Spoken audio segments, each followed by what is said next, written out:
Good evening. This is All India Radio and I am Nishit Kumar with the news at 9.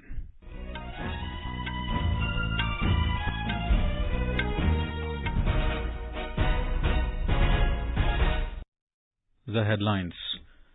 Campaigning intensifies for the first phase of Gujarat Assembly elections. Prime Minister Narendra Modi to distribute 71,000 appointment letters to newly inducted recruits at Rozgar Mela tomorrow. At the 53rd IFFI in Goa, Indian Panorama section opens for film buffs. At least 56 people killed and 700 injured after strong earthquake hits Indonesia. And in FIFA World Cup, England trounced Iran 6-2 in their opening match in Qatar. The Netherlands to take on Senegal in their opening encounter tonight.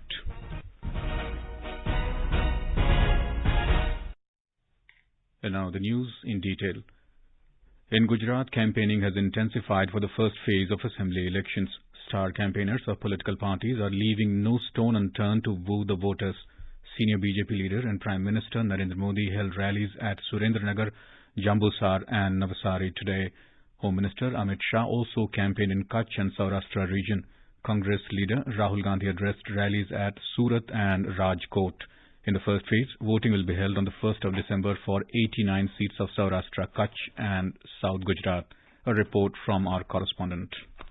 Addressing rallies in South Gujarat region today, PM highlighted that the massive transformation of Gujarat was possible because people voted for BJP. PM said with the mantra of Sabka Saath Sabka Vikas, BJP government has ensured the well-being of all the sections of the society. આજે દુનિયામાં ભારતનો ડંકો વાગે છે કે નથી વાગતો? હિન્દુસ્તાન પ્રગતિ કરી રહ્યું છે કે નથી કરી રહ્યું? આજે ભારતની બધે વાહવાઈ થાય છે કે નથી થતી? દરેક ભારતીયને ગૌરવ થાય છે કે નથી થતું? Mr. Modi hit upon opposition for neglecting the farmers and tribals. On the other hand, Congress leader Rahul Gandhi, who launched the party's poll campaigning today, criticized the government on unemployment and GST rollout. Aam Aadmi Party chief Arvind Kejriwal intensively campaigned in Amreli today, while Punjab Chief Minister Bhagwant Mann held roadshows in Valsad district today. With Jitendra Dwivedi, Aparna Khund, AR News, Ahmedabad. The process of withdrawal of nominations for the second phase ended today. Polling in the second phase will be held on the 5th of December.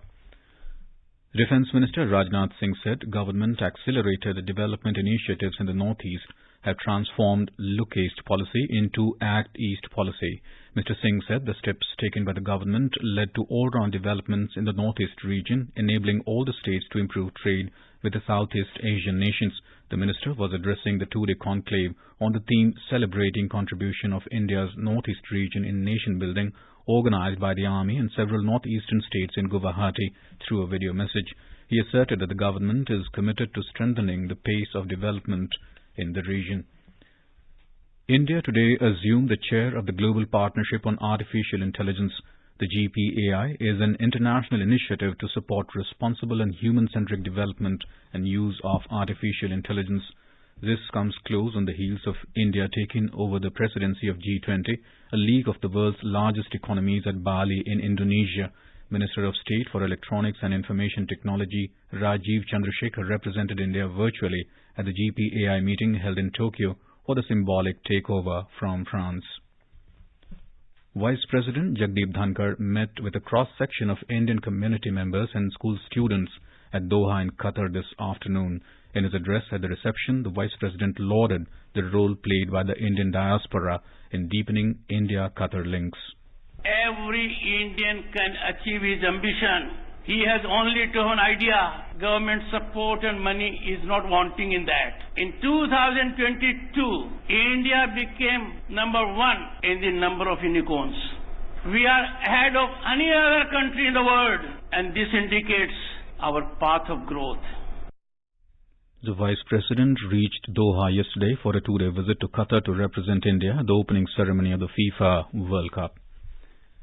Education Minister Dharmendra Pradhan has emphasized the need for industry, academia and policy makers to work together to create a future-ready workforce for the 21st century and drive economic growth and social welfare.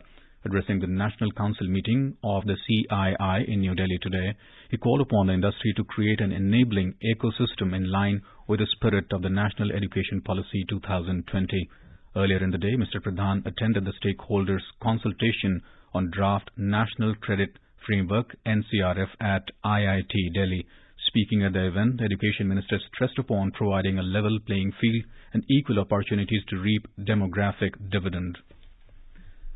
Union Finance Minister Nirmala Sitharaman held pre-budget 2023 consultations with the first group of leaders from industry and experts of infrastructure and climate change in New Delhi today. Ministers of State for Finance Pankaj Chaudhary and Dr. Bhagwat Kishan Rao Karad and Finance Secretary Dr. T.V. Somanathan, among others, attended the meeting.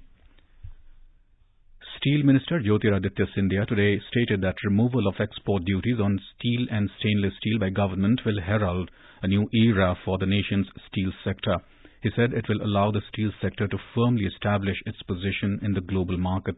The minister was delivering the keynote address at the third conclave of the Indian Steel Association. The centre has launched framework for safeguarding and protecting consumer interests from fake and deceptive reviews in e-commerce. Secretary, Department of Consumer Affairs, Rohit Kumar Singh, launched the framework in New Delhi today. The standards will be applicable to every online platform which publishes consumer reviews. Violation of the standards by any entity may be considered as an unfair trade practice or violation of consumer rights. The 25th National Conference on E-Governance will be held at Katra in Jammu and Kashmir from the 26th of this month. The theme of the two-day conference is bringing citizens, industry and government closer. The conference will be inaugurated by the Union Minister, Dr. Jitendra Singh. Prime Minister Narendra Modi will distribute about 71,000 appointment letters to newly inducted recruits under the Rozgar Mela tomorrow through video conferencing. He will address the appointees on the occasion. The physical copies of the appointment letters to the new appointees will be handed over at 45 locations across the country. Our correspondent reports that this will be a significant step towards fulfilling the continuous commitment of the government to provide job opportunities for the youth and ensuring welfare of citizens. The Rozgar Mela is a step towards fulfillment of the commitment of Prime Minister Narendra Modi to give top priority to employment generation. Last month, appointment letters were handed over to 75,000 newly inducted appointees at Rozgar Mela. The appointment letters were given for several posts, including Central Armed Police Force, Sub-Inspector, Constable, Income Tax Inspectors, among others. This time, the posts of teachers, lecturers, nurses, nursing officers, doctors, pharmacists, radiographers and other technical and paramedical posts are also being filled up. With Bhupendra Singh, Suparna Saikia, AIR News, Delhi. Prime Minister Narendra Modi will also launch the Karma Yogi Prarambh module. The module is an online orientation course for all new appointees in various government departments. In our bilingual live phone-in program Public Speak, we will bring you a live discussion tonight with Arun Singhal, Secretary of the Department of Fertilizers, on various topics concerning the fertilizer sector. Listeners can ask questions from 9:30 p.m. onwards tonight on telephone numbers 011-2371-7106 and 011-233-14444. You can also post your queries on our Twitter handle at AIR News Alerts by hashtag AskAIR. This live program can be heard on FM Gold channel and additional frequencies.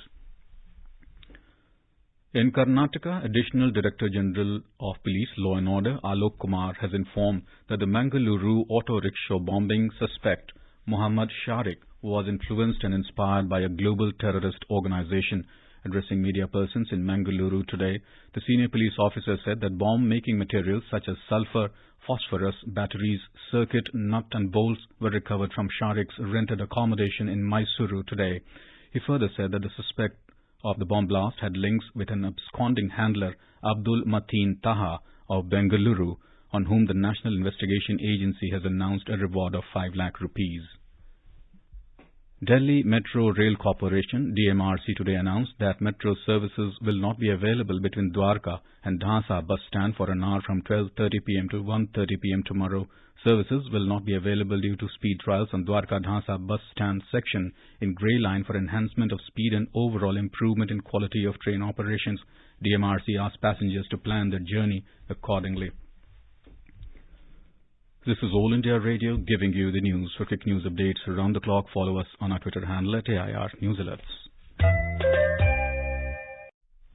Welcome back. The Indian Panorama section began at the 53rd edition of the International Film Festival of India IFFI in Goa today. The opening movie in the feature film category was Kannada film Hadine Lentu, directed by Prithvi Konannur. The opening film in the non-feature film category was The Show Must Go On, directed by Divya Kawasi. Our correspondent has the details on other events of the day at IFFI today.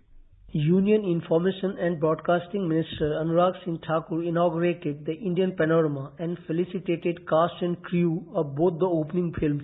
Speaking on the occasion, Mr. Thakur congratulated the filmmakers whose movies are being screened at the IFFI. Addressing the gathering, Information and Broadcasting Secretary Apurv Chandra said, under the Indian Panorama section, IFFI will showcase best of the movies from all the four corners of the country. Mr. Thakur also launched 53-hour challenge for 75 creative minds of tomorrow to showcase their talent by making short films on the idea of India at 100. Spark in those youngsters, when you meet them, they are here to achieve something. They know they are selected out of 1,000+ applications and they are the lucky 75 creative minds. Now they will get the opportunity to interact with others, also work as a team. Mr. Thakur also inaugurated Film Bazaar, which is the largest film market in South Asia. Minister of State for Information and Broadcasting, Dr. L. Murugan, was among those present on the occasion. Ashok Shukla, AIR News, Goa.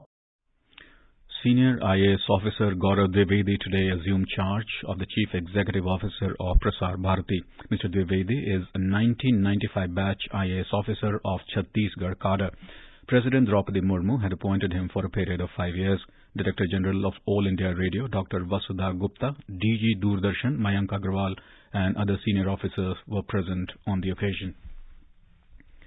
In Indonesia, at least 56 people were killed and 700 injured after a strong earthquake of 5.6 magnitude on Richter scale struck western Java this afternoon.